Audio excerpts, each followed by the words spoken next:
詠說，鄭燮作詩。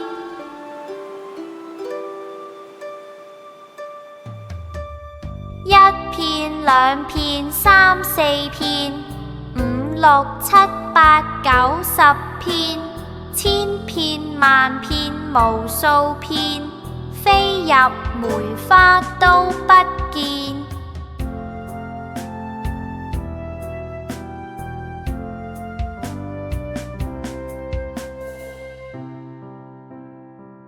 詠說呢首詩嘅意思係：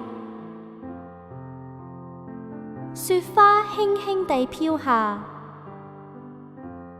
一片、兩片、三四片，漸漸地，五、六、七、八、九、十片，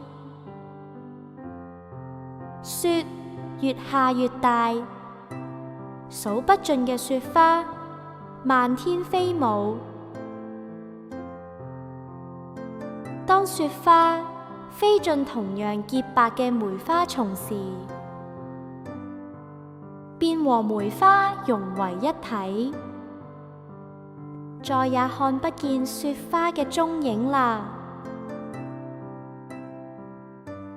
呢首詩用簡單嘅數字描寫開始落雪到大雪紛飛嘅過程，最後將雪花同梅花融為一體，構思精巧，意境優美。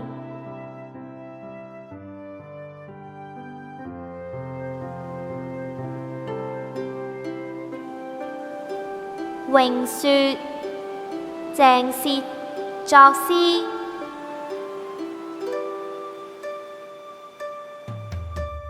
一片兩片三四片，五六七八九十片，千片萬片無數片，飛入梅花都不見。